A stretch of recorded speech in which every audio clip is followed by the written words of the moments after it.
Bienvenue sur Africa 24 dans cette nouvelle édition du QG News. Au sommaire, 47 ministres, dont une dizaine issus de l'opposition. La République démocratique du Congo a un nouveau gouvernement d'union nationale nommé ce lundi par le chef de l'État, Joseph Kabila. L'ADF-RDA présente ses excuses au Burkinabé. Face à la presse ce samedi, l'Alliance pour la démocratie et la Fédération, Rassemblement démocratique africain, est revenue sur son soutien au projet de révision constitutionnelle qui avait conduit fin octobre à la chute de l'ancien régime. La personnalité africaine de l'année 2014, c'est Aliko Dangote. L'homme d'affaires nigérian a été désigné par le magazine économique Forbes. Son portrait dans cette édition. Nouveau gouvernement de cohésion nationale en République démocratique du Congo. Parmi les nouveaux ministres, le président Joseph Kabila a nommé 10 représentants de l'opposition. La majorité présidentielle conserve la plupart des 47 portefeuilles ministériels. Les développements d'Aminata Diak. En République démocratique du Congo, le président Joseph Kabila a nommé un gouvernement de cohésion nationale autour de son premier ministre Augustin Matata Ponyo, qui a été reconduit selon une ordonnance lue ce lundi 8 décembre 2014 à la télévision publique. Le nouveau gouvernement compte 48 membres et fait une petite ouverture à certains partis d'opposition, une promesse qui a été faite par le chef de l'État en octobre 2013 à l'issue des concertations nationales qui avaient réuni des représentants de la majorité présidentielle, de l'opposition et de la société civile. Le nouveau gouvernement de la République démocratique du Congo, en fait, répond aux attentes parce que c'était bien décidé au niveau des concertations il y a plus d'un an. Mais il y a que cet opposant. On voit plutôt plus une opposition républicaine proche qui n'est pas très loin de la position du président. Et cela dénonce une continuité dans le processus du président Kabila. Cependant, la nouvelle équipe gouvernementale n'a pas réservé beaucoup de surprises. En effet, elle ne compte pas de membres de l'opposition radicale, à part le mouvement pour la libération du Congo de Jean-Pierre Bemba. Si c'était une ouverture, on aurait pensé aussi s'ouvrir aux autres formations politiques. Surtout la formation politique de Étienne Tshisekedi, et éventuellement on a parlé du M23 pour vraiment faire le consensus au niveau national. Mais qu'est-ce qui va changer? Même si le gros du gouvernement reste, il y a le Premier ministre qui est resté, qui est un homme d'État qui organise bien l'économie, mais en même temps on peut dire qu'il y a les proches du président, notamment le ministre de la Défense, celui qui est très proche du président. On peut dire aussi qu'il consolide l'équipe autour de lui. La situation politique en République démocratique du Congo reste confuse. La nomination de ce gouvernement intervient au moment où des spéculations concernant l'intention du président Joseph Kabila de modifier la Constitution afin de briguer un troisième mandat en 2016 circulent. Le parti ADF-RDA fait son mea culpa 5 semaines après l'insurrection populaire au Burkina Faso. L'Alliance pour la démocratie et la Fédération, Rassemblement démocratique africain, a tenu une conférence de presse ce samedi. Les responsables du parti ont présenté leurs excuses au Burkinabé. Pour rappel, l'ADF-RDA avait soutenu le projet de révision constitutionnelle que souhaitait l'ancien exécutif de Blaise Compaoré. Les détails d'Ibra Khadine Ndiaye. Au Burkina Faso, le parti ADF-RDA, l'Alliance pour la démocratie et la Fédération, Rassemblement démocratique africain, demande pardon au peuple burkinabé. Les responsables de cette formation politique ont tenu une conférence de presse ce samedi 6 décembre pour faire leur mea culpa pour avoir soutenu le projet de révision constitutionnelle ayant conduit à la révolution les 30 et 31 octobre 2014. Les jeunes étaient morts, on ne les avait pas enterrés, donc on ne pouvait pas parler. Une fois qu'ils sont enterrés, nous sommes concertés. Il semble, si nous n'étions pas partis pour soutenir, c'est-à-dire bien que beaucoup de députés n'étaient pas d'accord, mais comme il y a le sentiment qu'on va le soutenir, donc le peuple s'est levé. Donc on considère qu'on est un parti fautif. Mais les dégâts, ça s'attribue à tout le monde.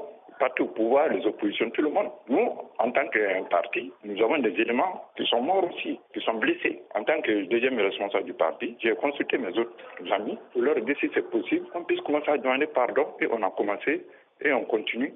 Parmi les chefs coutumiers, tous les chefs religieux, etc., etc. Le parti a déploré les pertes de vies humaines et la destruction de certains édifices publics et souhaite désormais se tourner vers l'avenir. Un avenir commun à l'ensemble des enfants de la nation burkinabé. Le Burkinabé s'est pardonné. Vous l'avez constaté, dans les autres pays, quand il y a des cas comme ça, qu'est-ce qui se passe? En 2 semaines, nous, on a mis tout sur les rails. C'est-à-dire qu'on se connaît et on s'aime. Si le démon est arrivé, nous, on peut tout faire pour dégager le démon. Et donc, il faut qu'on continue à l'éloigner le plus loin que possible. Donc, c'est notre démarche, continuer à rapprocher avec lesquels on a eu des apports, pour qu'ils sachent, nous sommes dans le même pays, nous sommes des frères, des cousins, des oncles. Vous pouvez le constater, le Burkina est exceptionnel dans ce cas-là. L'ADF-RDA a également confessé au cours de cette conférence de pardon et de réconciliation avoir commis une erreur politique et appelle tous les frères burkinabés à la tolérance. Une attitude qui intervient au moment où les nouvelles autorités de transition veulent faire toute la lumière sur la situation qui a conduit à la crise politique de la fin du mois d'octobre dernier. Le Sénat camerounais a adopté ce dimanche la loi de finances 2015. L'enveloppe budgétaire est de près de 3 747 milliards de francs CFA. Après la promulgation attendue par le chef de l'État, Paul Biya, notez que le budget 2015 est en augmentation de plus de 13% par rapport à 2014. Lutter contre l'épidémie d'Ebola avec son téléphone portable, c'est possible depuis le 1er décembre, date à laquelle la campagne SMS Ebola a été lancée par l'Union africaine. Dans 44 pays du continent, les utilisateurs peuvent envoyer par texto le message Stop Ebola au 79 79. Par ce biais, ils peuvent choisir le montant qu'ils souhaitent donner pour aider à lutter contre le virus Ebola. Explication avec Idlet Mirabel Bissu. Éradiquer l'épidémie Ebola, c'est l'objectif que se sont fixés les pays africains. À travers le fonds spécial Ebola initié par l'Union africaine, les contributions des particuliers et des États s'enregistrent au quotidien. Coordonnée par l'ensemble des opérateurs de téléphonie mobile d'Afrique, une campagne SMS lancée le 1er décembre permet à chaque abonné de contribuer pour $1 par SMS au fonds créé pour barrer la route à Ebola. C'est un service où les clients peuvent tout simplement envoyer un message suivi des mots arrêt Ebola. Cette action contribuera à faire un don d'$1. L'argent recueilli ira au fonds de l'Union africaine pour la lutte contre Ebola. La campagne a été lancée au Nigeria. Le projet Ebola SMS ambitionne de s'étendre dans la sous-région pour soutenir davantage les pays touchés par la fièvre hémorragique. Parce que la lutte contre l'épidémie Ebola restera une priorité jusqu'à ce que les pays touchés par le virus, disons l'Afrique dans son ensemble, éradiquent cette maladie, comme le Nigeria s'y active. Les dons seront toujours les bienvenus. Je veux que les autres personnes survivent grâce à ma propre intervention. Parce qu'il y a encore Ebola en dehors du Nigeria, donc nous ne sommes pas encore totalement épargnés. À travers le fonds spécial Ebola, les décideurs africains se lancent dans une dynamique de solidarité et de soutien aux pays touchés. Les donations enregistrées contribueront à renforcer davantage la qualité des soins et des infrastructures dans les hôpitaux. La présidence du Malawi fait un pas en arrière sur la hausse de salaire controversée du président Peter Mutharika et du vice-président. Dans un communiqué, le secrétaire général du gouvernement a annoncé que le chef de l'État a décidé de reporter ces mesures par solidarité avec les Malawites qui vivent une situation économique difficile. La présidence avait annoncé samedi que les salaires du chef de l'État et de son vice-président avaient augmenté de 80% depuis octobre. Comme chaque année, le magazine économique Forbes dresse la liste des personnalités qui ont marqué les 12 derniers mois. Pour 2014, l'homme d'affaires nigérian Aliko Dangote est désigné personnalité africaine la plus en vue. Son portrait est signé Ibrahim Ndiaye. L'homme d'affaires nigérian Aliko Dangote, élu personnalité africaine de l'année 2014. Considéré comme un magnat du business, l'homme le plus riche d'Afrique, Aliko Dangote, avec une fortune personnelle de 25 milliards de dollars, a vu son bénéfice de l'année 2013 croître de 40% à 190,76 milliards de naira, contre 135,64 milliards un an plus tôt.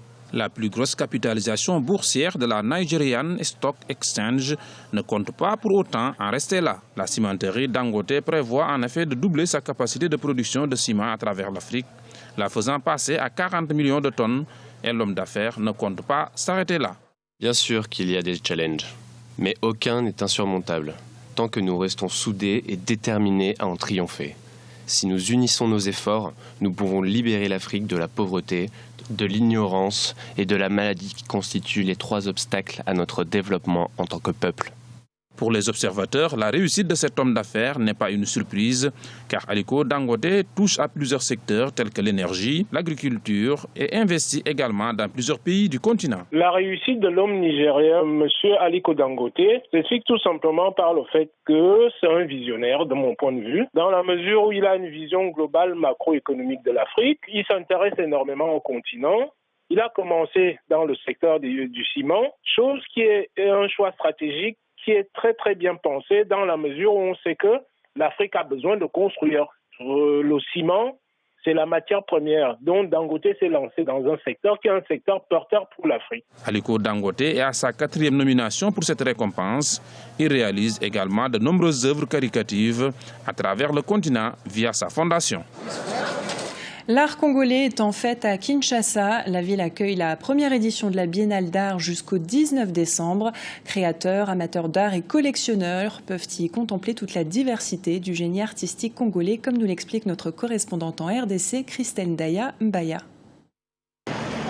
La capitale Kinshasa accueille la première édition de la Biennale internationale de l'art contemporain. Autrement dénommé Yango en lingala, le festival a débuté depuis le 22 novembre. Cette première édition, placée sous le thème avancé, a été l'occasion de réunir plusieurs artistes du pays et de l'étranger autour d'une même passion, l'art contemporain. Parce que de toute façon, les images qui sont vues du Congo, c'est toujours un Congo qui recule. Et les artistes, ensemble avec les artistes, on a pensé montrer quelque chose de positif, montrer quelque chose qui change, qui pourrait changer aussi l'image du Congo. Et on ne voulait pas le faire seul, on voulait le faire aussi avec d'autres artistes qui sont venus de la Chine, du Japon, de l'Europe. Vitrine, lieu de rencontre entre créateurs, amateurs et collectionneurs, ce grand rassemblement d'artistes autour de l'art contemporain participe à la promotion des artistes congolais tout en valorisant leur création. Néanmoins, beaucoup espèrent que l'exposition ne se contentera pas seulement de mettre en valeur la richesse des talents d'artistes locaux, mais qu'elle leur donnera également la possibilité de partager leurs expériences avec d'autres artistes du monde entier. Ce sera une grande porte qui va s'ouvrir pour le créateur et même pour le Congo, parce que le Congo est un pays riche culturellement, mais jamais il a mis son savoir devant par rapport à la culture. Et moi je pense que la Biennale est pour nous quelque chose qui va vraiment nous aider à attirer les gens, pour au moins dire que ok, au Congo au moins il y a une Biennale qui se fait. Et ce qui est fort, c'est fait avec les moyens. Plusieurs artistes de la République démocratique du Congo et d'ailleurs prennent part à ce premier festival de la Biennale de Kinshasa, qui est une combinaison de différents genres artistiques tels que la peinture, la sculpture, la photographie et d'autres formes d'art multimédia autour d'un même point commun, la création. En attendant, les expositions embellissent plusieurs instituts culturels à travers la ville, y compris dans une gare de chemin de fer. La Biennale prendra fin le 19 décembre. Ce journal a été réalisé par l'ensemble de la rédaction. Nous vous remercions pour votre fidélité. Dans un instant, une nouvelle édition de l'actualité sur Africa 24.